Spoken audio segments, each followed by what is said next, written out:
Welcome back to Fitness or Fiction, good sir. Today we're going to be talking about the magic pill. Curtis has found a pill that fixes all your problems, gets you jacked, healthy, balances your hormones out. Stay tuned. Got the magic pill. Don't sing the 50 Cent lyrics. So the magic pill. Yeah. How much? Where do I buy it? Research agrees. We have finally found the magic pill to get us in shape, make us feel emotionally better. Mental health, holistic health is one of the biggest trending things in fitness right now. Reduces risks of cancer, decreases incidence of depression and anxiety, helps you look better, feel better, perform better. So like everything, like the whole scope. It's shocking what it encompasses. It's here. Is it safe? Oh man, yeah. It's pretty damn safe, depending on the way that you use it. Oh, yeah, I guess. Yeah, it's called exercise. Oh. Yeah.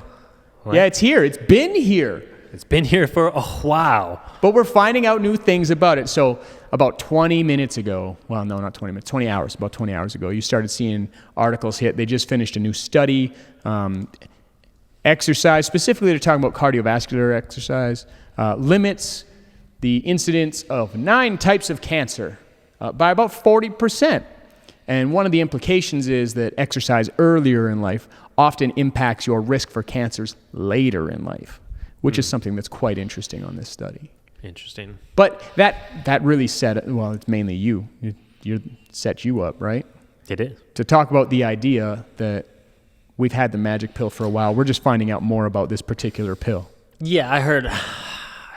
I can't remember where I heard about this, but yeah, somebody was talking about the magic pill. I mean, like, man, if there was a pill that you could take every morning where you just had to take one of these pills and it got you stronger, it balanced your hormones out, made you feel better, improved cardiovascular health, reduced the risks of like a plethora, like a variety of diseases and illnesses, made you just generally hard to kill and more capable across the board, every human on the planet would be taking that pill. And that pill is exercise, and not every human is exercising. And I just don't get it, man. I just don't. If you're listening, I don't get it. Like, tell me why. Well, there's a caveat to be had there. It's this work. podcast is not about judgment. It's work. Right? We're not saying anything bad about folks that have a hard time getting to exercise. And we'll talk a little bit about some of the things that stop us from getting there, but I think, this is my own opinion, I think the biggest reason that we see that people don't exercise is because they either don't know or on that route haven't experienced what it can do for them. Yeah, or potentially they're scared of it, you know. I don't know about you, but for my own personal training or just my own walks in life, I've identified that everything that's challenging for me, I normally come out better after overcoming the adversity. I always come out smarter, stronger, more wise. So I lean into struggle, especially in my my training practice. If I do something like in the stall bars here, you guys can't see them, but a gymnastics like stall bars, it's like a ladder, like a gymnastics ladder. The hardest exercise for me right now is toes to bar. Putting your hands on the bar and then taking, and I'm talking controlled lift off. It's because you like using those beefy lats. Oh, I got some beefy lats. But you can't use them when your back's blocked. Oh, yeah. So the stall bars, toes to bar. Anyways, it's been rough, and I've been doing it almost every workout. Not like to complete utter failure, but again, just trying to build up tolerance. But anything that's a challenge, I lean into to try to get myself stronger, and that's in life as well. For example, my sister-in-law is getting married in 2 weeks, and when she gets married, I'm probably going to do a speech. I'm not super comfortable doing public speaking, and I know you're an excellent public speaker, and you've seen at the last wedding I was at, I tried to make a speech. It was okay. I got a little nervous and rushed near the middle end, but better than you think, I would say it went. But regardless, I'm not comfortable public speaking in that setting. I'm going to do it anyways because I know that's the only way I'm going to get better at it. So for those who are afraid to start their exercise, it's easier said than done, but you kind of just got to jump into the fire a little bit. Well, the human being is an organism. The way that we send messages to our neurological system is there has to be sufficient challenge to send the message that it's worth allocating resources to improving said factor. Mm-hmm. So for example, if you're going to be doing a mental task or calculation or something like this, let's say you forgot a word. Research on forgetting a word is if you don't look it up and you just keep thinking about it until you find it, the chances of you not remembering again are really low. But if you go and look it up right away and you don't struggle to remember and really kind of explore that gap, the chances of you remembering it are really low. And so you'll get the answer really quick, but because there is no struggle, that connection doesn't really get made. So that's true when it comes to exercise, physical exertion as well. And we know this. If your intensity isn't sufficient to challenge your system beyond what it's currently capable of, then your results are going to be lackluster at best. And it just seems to be like it's deeply rooted in the neurological system that if you're not sending a strong enough message that it's worth allocating resources to work on this task, then you're not going to have any change. So I think struggle is something that, man, it's hard to lean into. It is. And there's so many, we can beat a dead horse on this whole episode, like this whole venting session about the magic pill, but whether it's time, energy, like we have tons of examples ourselves. Today, for instance, I was working out and I thought I had lots of time and I started my workout. I got halfway through, got through basically all the leg work that I wanted to do in about 30 minutes. And I had about 30 more minutes of upper body work to do. My wife came down into the gym and she's like, oh, hey, we gotta go run some errands now. How much more do you have? And I was like, well, 30 minutes. Like, and she's like, oh, and I was like, okay, I'll do the rest tonight. I don't know when I'm going to find the time or have the time because we're podcasting now and then I've got several clients and then I got to put my son to bed and then I got to do some more computer work and programming, but I'm going to make that time and we're going to go hit the gym. I don't even really like splitting my workup out like that. Like it feels weird. It's like it's a disruption in the flow state. You know what I mean? I was in a good flow state, but it doesn't matter. I got to go back to the gym tonight and I got to hit it for another 30 minutes because to me, that's my magic pill to keep me going. Yeah, well, and when we talk about this, I think it's worth talking about the effects. We've talked about the neurological effects before, the psychological effects, like decreases anxiety and depression. Exercise is better researched than Zoloft, which is shocking. It's just harder to get people to take that particular pill because it's more of a time demand. Like that's a fair... You got to pay the piper. Yeah. You got to pay the piper, whether it's... It's a fair objection, though. Like, hey, listen, I can take that pill and it takes me no time. It takes me 3 seconds. Or I got to exercise and I got to get at least 20 minutes with my heart rate above 70% to get all those effects. I get why that's a challenge, but you also have compounding effects there. So, like, if we talk about balancing out all the neurochemicals, which I've just brought up, let's say you take that Zoloft pill instead of your exercise pill. Let's say that. That might help with how you're feeling in general. Is it going to give you the feeling of accomplishment? Is it going to give you the strength gains? Is it going to scale the rest of your day so that you know that the hardest part of your day is already done and you have that confidence for, you know what, I can make it happen. I have self-efficacy. I have a belief that I can get things done. Because if it doesn't, then there is a cost, right? So you might get part of the benefit from doing the pill instead, but if you were in that state, it would be a pretty hard argument, especially based on the literature that I've looked at and the books like Spark from John J. Rattay. It would be a really hard case not to be like, okay, well, yeah, take the pill as well, and then do your workout. It's gonna have compounding effects. There's nothing wrong with taking medication when prescribed. I'm not getting at that at all. Yeah. What I'm saying specifically is, what if you did both? And what are the extra things that you would get out of proving to yourself you can do this and watching your body get stronger and feeling the difference and things like that? There's a lot of uptake there, man. Yeah. To the point, we've also discussed it. Some people just don't like how exercise makes them feel because it makes them tired and it's hard and there's the struggle behind it. And maybe they don't even feel accomplished at the end of it. And like, I almost think a part of that too is how the body's being fueled. Because if I eat garbage food all weekend and I was drinking alcohol all weekend and I was lazy and playing video games all weekend, my body's not properly fueled to actually go and actually try to hit. So it is easier said than done. It's all very challenging, but you choose your hard, right? Like it's hard to eat clean all weekend and take care of yourself and make sure that you sleep 8 hours and do your exercise and all that jazz. But at the end of the day, like, on Monday, you probably feel a little bit better. But I'm going with this. Yeah, for me, I look at it as like, let's get the GED. Let's get the good enough degree. Like, whenever somebody says you got to eat clean and stuff like that, I have a hard time with that because it doesn't really exist. It's like, well, yeah, there's some foods that are better than others and whatever else, but I have people all the time tell me like that they're embarrassed because they're eating ice cream in front of me. I'm like, no, I get it. Yeah. Like, there's nothing wrong with that as long as that's not all you eat. Yeah. Like, it doesn't need to be perfect. Like, let's get the good enough degree. Like, did I get some protein in that meal? Mm-hmm. Am I fueling myself with more than just Oreos, for example, right? Yeah. But it's like, should you be able to play some video games? Yeah, you should. And should you be able to do this? Yeah, it's like, well, can I get a bare minimum of exercise? And for the people that tell me I don't like how exercise makes me feel, I just look back at that person. I'm like, okay, so what can you tolerate right now? Yeah. Because that's what your brain and your tissues are asking, right? It's like, what can I tolerate? Because I'll adapt to what I can tolerate. Mm-hmm. So my first trainer, Rob Anger, I was messed up. I had a back issue and whatever else from a car accident. And he was the first guy that looked at me and he's like, I don't care what you can't do, man. I don't want to hear about that. You know the problems. Yeah. Like, let's focus on what you can do and let's focus on like taking that a step forward.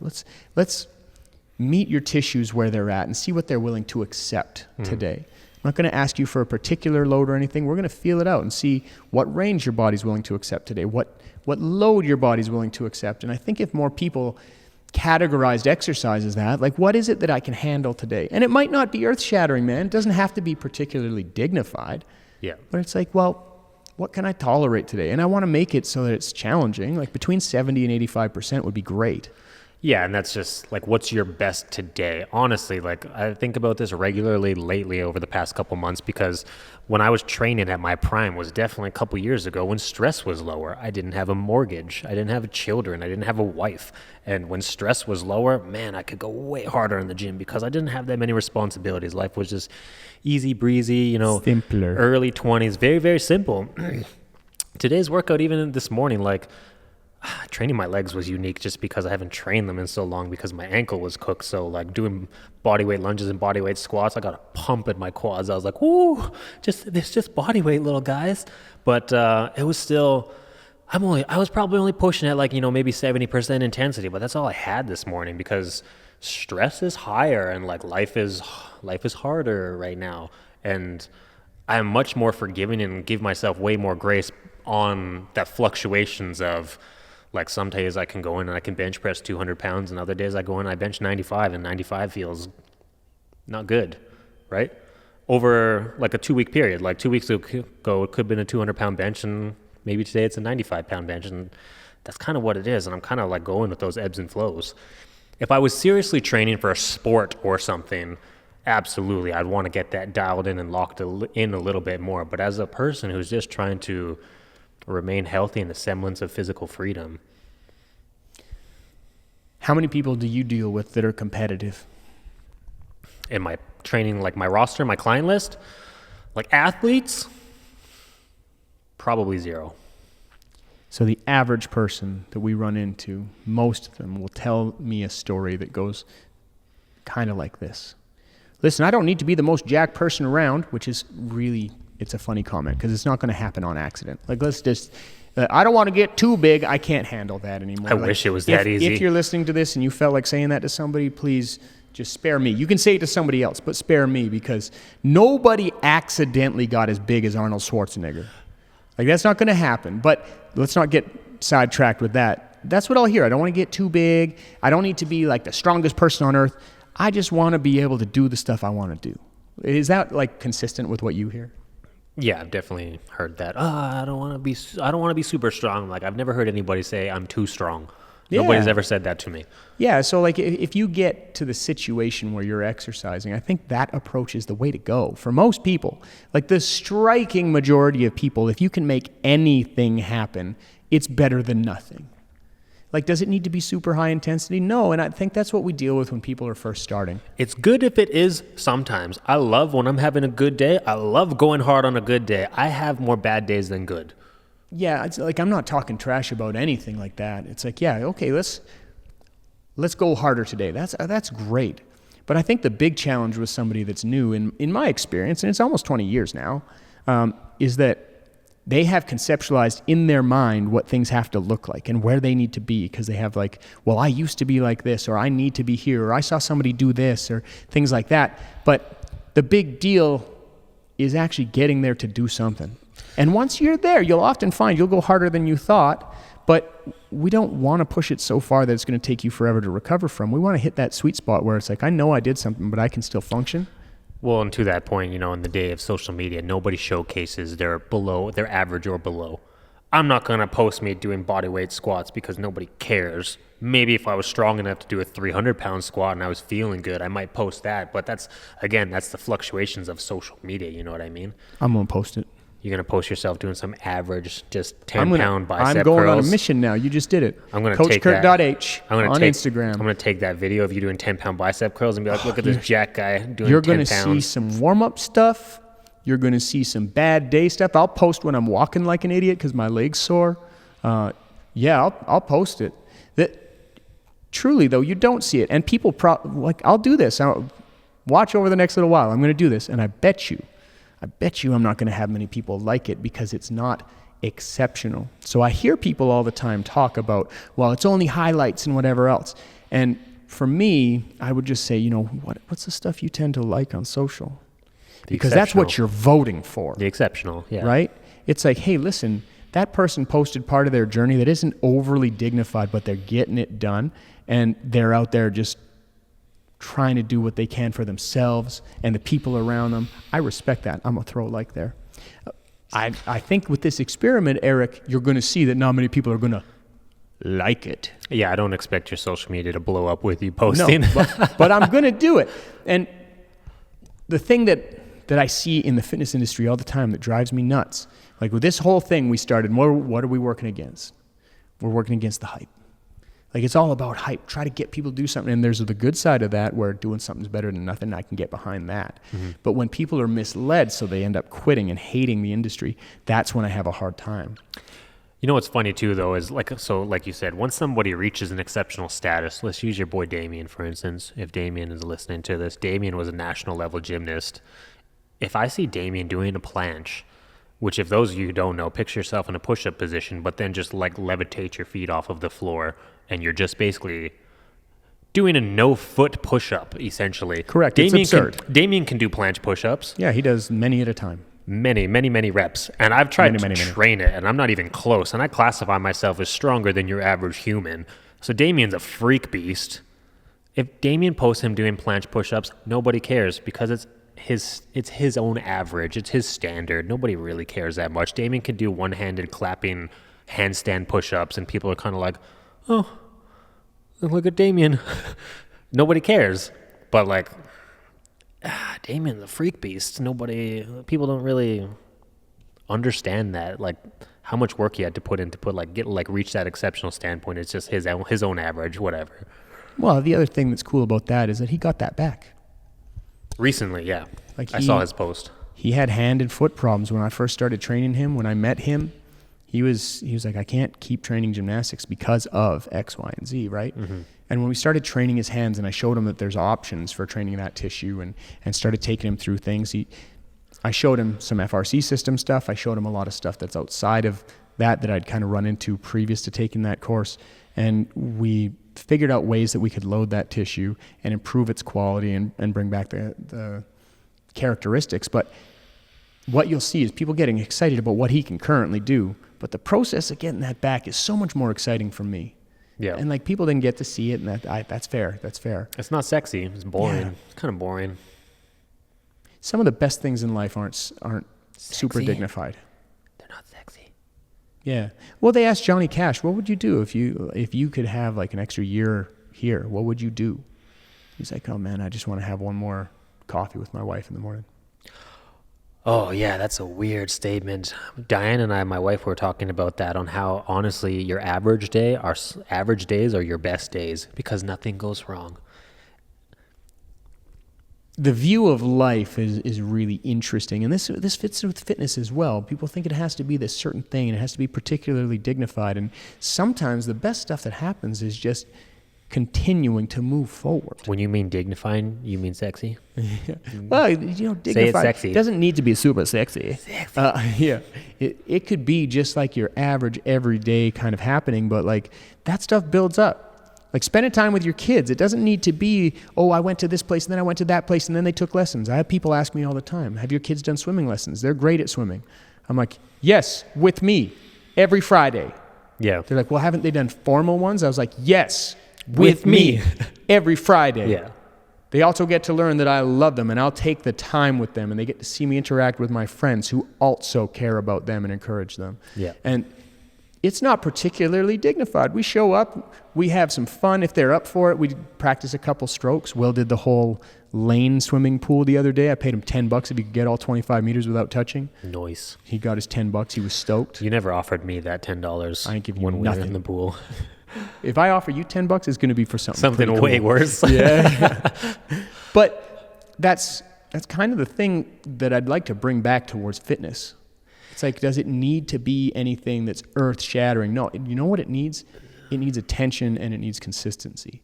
And that is a compliment to yourself. Sometimes just going through the motions is the best motion that you can do. Yeah. Have you ever heard of something that hit my plate that's really been, I just want to share with anybody who's listening, that's made me feel really good in the mornings? You know who Andrew Huberman is, and he talks about a gratitude practice. You don't really practice gratitude like formally where you sit down and think about things you're grateful for, or do you in your prayers? I don't know. I don't write anything down. Yeah, that's fair. Yeah, I do a fair chunk of like prayer-based, like gratitude and thanksgiving and things like this. So for me, I'm going down this little rabbit hole of gratitude and things like that. But he was talking about, a gratitude practice. If I go home and I sit down and I write things down, like I'm grateful for this and I'm grateful for this and I'm grateful for this. That's not the strongest gratitude practice you can have. The strongest gratitude practice is having people be grateful for you kind of thing. So if I was like, oh man, Curtis, thanks so much for helping me with my ankle today. It means a lot. Like, me saying thank you and being grateful for you is the strongest gratitude practice that you can experience, which is why I'm sure that you love to help people. It's why most people like to help people. Everybody likes helping others because they get that reciprocation of gratitude. So, but the caveat to that is that you actually have to be useful to other people and you have to actually be willing to help other people in order to receive that strongest or highest form of gratitude. The prayer that I wanted to share with you, though, was the Serenity Prayer. Have you heard of that one? Yeah, I know that prayer. It just hit me. I've never heard of it before. It just hit my They use it in AA all the time.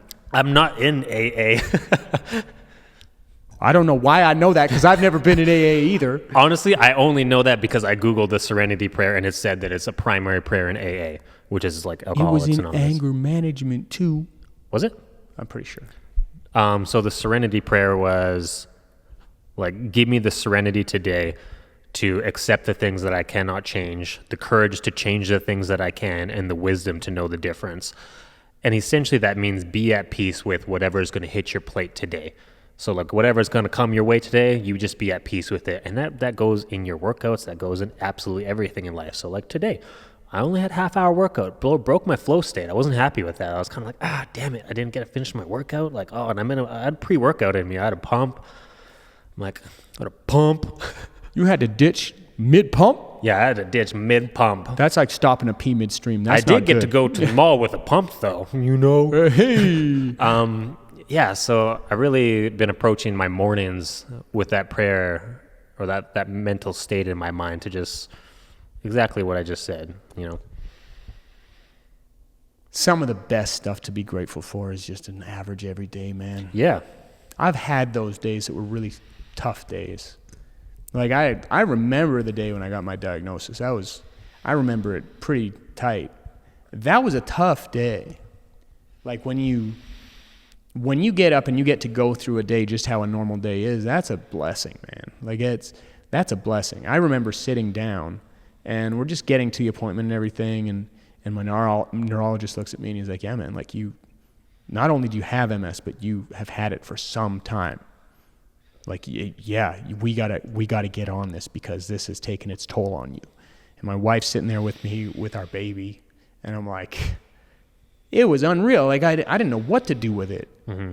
And like I remember like, okay, I cried a little bit that day and stuff. It was not the answer that I wanted. I thought it was just I could rehab my leg and things would get better and whatever.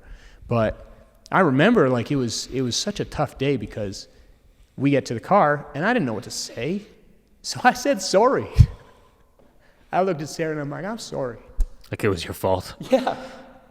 Well, and I felt like it was. It's like I should have known. I should have done better and stuff like this. But like sometimes when things just go how they're supposed to, like that's something to celebrate. Yeah. Yeah, it's wild on just your own perception and outlook on the world. Well, and everybody has their own perception, and mine's no more valid than anybody else's. But like, I feel different now when somebody says they hate running. I used to be like, yeah, I'm a weightlifter. Running sucks. Yeah, I'm a weightlifter. I hate it too. It's like, yeah, well, what happens when you can't? Yeah. It's also a weird mental state to be in, to think that, even when I catch a cold, if I catch a cold, I'm like, oh man, this sucks, but it's going to get better. My body's going to make it better. My body will figure it out. Or my ankle, when I busted my ankle, even today I was telling you, like, Curtis, look at my lunges. It's a little wobbly. It's not so hot, but it's going to get better. It's getting better, Curtis. I've been working on it. Like, I have the opportunity for it to get better. But there's a point in everybody's life, like, where it doesn't. Well, I'll talk about that, man. That is a state to be grateful for. Like, I know that this is going on, and I know it gets better. Like that's something that I took for granted big time, right? But when you're in a situation where it's like, well, it's unlikely that that's going to change much. Now, to be clear, I'm not relenting here. I'm not going to give up. I'm not the sort of guy that's like, oh, I can't get better. I fight every day to get better. But when you have a broken bone, you're like, yeah, in 6 weeks I'm out of the cast. I can start training this sucker, right? It's just a different mind trip. So I just feel a lot different now than I used to about the little stuff. Yeah. It's like, yeah, well, I'll hear somebody say, well, I'm not that good at basketball and whatever. It's like, yeah, well, you can play. You could be if you wanted to. Like, you get to run and you can play. Like, I'd be grateful for that. Do you want to put the time in to get better? No, then no, who cares? Don't worry about it. Yeah. But, like, just the availability to I can do X, Y, or Z, that's something to be grateful for on its own. To bring this all back, we're talking about what this magic pill is, and it's exercise. It's a pill that I'm using against something you're not supposed to be able to make better. It's something I've watched really change a lot of people's lives over the years, and it means something to me. It's really easy to get on a high horse and say, well, you need to be doing this, and you need to be an example for your kids, and you need to do this. And, saying all the things, all the reasons why somebody needs to exercise is a lot different than saying, here's what's in it for you. I would think about it. And that's really what I would try to get across here. Be really careful getting out there and seeing people that are too confident. Like, oh, you want to blow up your chest? Do this. Like that statement is hard for me when I see it on social, because it would be like, listen, there is a lot in it for you to exercise, period. And it might make you look better too. But just getting into exercise would be a great thing to see. Yeah. And you'll notice the differences in so many places, but it doesn't need to look like anything in particular. What can you withstand? And start there. Yeah. We were also talking about, like, that exercise isn't the all-in be-all. Like, it's not it is a magic pill in a lot of ways, but it's also not a magic pill when we're talking about, like, balancing, like, your spirituality, your emotional regulation, your physical regulation. Like, because I've seen gym rats who are utilizing the gym. It's a great vice. It's a better vice, I would say, than alcohol. It's a better vice than drugs. Oh, than almost anything. Yeah. It's one of the best vices you can have, but it can still be detrimental. Like, it can still not be quite as good if you're utilizing it as a vice to bury everything else and avoid getting in touch with your more spiritual side or your emotional side, or dealing with your traumas. If you're just completely or your confidence, like if you're insecure, which I've been a long time in my life, still skinny. I tried to outwork that. And I think the biggest I ever got was like 185, 190, but shredded, which was a pretty big look. And I weigh 170 now, and emotionally, I feel roughly the same. Like 185, I wasn't like, man, I'm a big monster now. I'm like, oh my God, I'm so skinny. I need to get bigger. Like it hasn't changed. So the vice, not a physical fix won't always fix emotional or a spiritual issue. So try this on for size. You can tell me what you think about Don't this. call me skinny on camera. Yeah, you skinny little. So exercise gives you the foundation for those other practices to be more valuable. I agree. But it's not a substitute. Correct. So I don't like it when people say, oh, you just need to exercise for your mental health and you'll feel better. I get that side where it's like, listen, if you wake up in the morning, you don't have anything to do, and you're busy thinking about how do I feel today and whatever else. Arnold Schwarzenegger said that in his documentaries. Like, if people have nothing to do, they're just sitting around, I wonder how I feel today. I was too busy for that. I get that. I get people saying that. But at the same time, there are legitimate things that people are dealing with. And it can be chemically based. It can be trauma based. It can be a variety of different things. But I've looked at psychologists before and said to them, like, what you do is better if I get to do what I do. Mm-hmm. And I'm not saying that you don't have value or that people don't need it or anything like that. I'm just saying, if you had somebody that you could get exercising consistently that really had a hard time emotionally or psychologically or things like this, and they were to do the work with their psychologist and they were to put in the things that they requested into practice, and they were also exercising as part of that, I think that is the magic pill. It's not that it makes everything go away on its own. It's that it's building self-efficacy to do what they're teaching you, to focus on yourself and go and get that work done, mm-hmm. to actually follow through with it, to feel a certain state of I'm okay to go and do this. Yeah. Like, that's really where the magic pill is for me. It's not just in the exercise itself. It's in all the little pieces that it gives you, that self-efficacy, the confidence, all of these intangibles that become super tangible. And when we talk about, it reduces in risk of heart disease and cancer, people shut off right away. It's not that they don't know how good exercise is for you. It's I think, just a harder thing of making it happen and experiencing that for yourself. That's a funny one too, though, because I can't speak for you, but I've been exercising pretty hard for almost my whole life, between martial arts and boxing and then weightlifting and hooking up with you for like Olympic weightlifting, all this. It's never been an exciting factor to me. They're just like, it increases your cardiovascular health. I'm like, wow, my cardiovascular health. Like, we know that it's good, but it's not that exciting because we take it for granted, right? It's kind of like running. People take it for granted. Have you ever had a client that told you that their doctor told them they're going to die if they don't do something? Yes. Did they keep going? Like, keep exercising? They started to, and they've continued, yes. I have a number of examples where I would meet with that person, offer them help, and they'd say, "No, I'm good." It is not enough on its own. It's not. They can't have somebody else motivate for them. They can't. It needs to be something that they look at what they're going to miss out on. We know that negative outcomes are 5 times more motivating than positive ones. So, like, I want to get a 6-pack is like, that's pretty motivating for people, but you see a lot of people that wanted that never got it. I see plenty of people who don't have, 99% of people don't have a 6-pack. If we go to the swimming pool, nobody's got a 6-pack. But then you see the other end of it. I don't want to be a skinny guy. I'm trying to get away from being a skinny guy. You've been motivated on that for how many years? A while. Right? Wow. So, wow. A long while. I just watched Django, that's why. Yeah. Oh, yeah, it was a rough movie, dude. Yeah.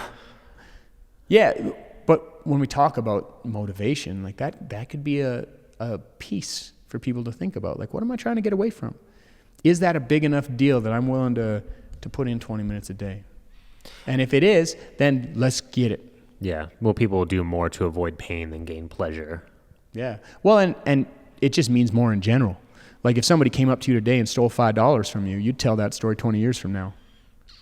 If they hold you up at gunpoint, take $5, you'd remember that for your whole life. If I found $5 on the floor, I'd be like, whatever. You find $5, you're like, oh, one coffee, cool. Forget about it the next day. Yeah. Darn near. So it's a really interesting piece, but for the people listening, what are we trying to get across here? the fact that exercise is all this, can do all of these good things for you is something. I would really consider, what is it that I'm trying to stay away from? And a lot of people that I talk to now, I deal with parents and professionals mostly. And most of them, they're trying to get away from the idea that they wouldn't be around the way they want to for their kids. Yeah. They're like, I want to be able to keep going, man. And if that's it, then great. But you want to go towards the good stuff and really think about what you're trying to get away from. And then the other side of it is, like, when it comes to getting started with exercise, let's think about the things that you can be grateful for today.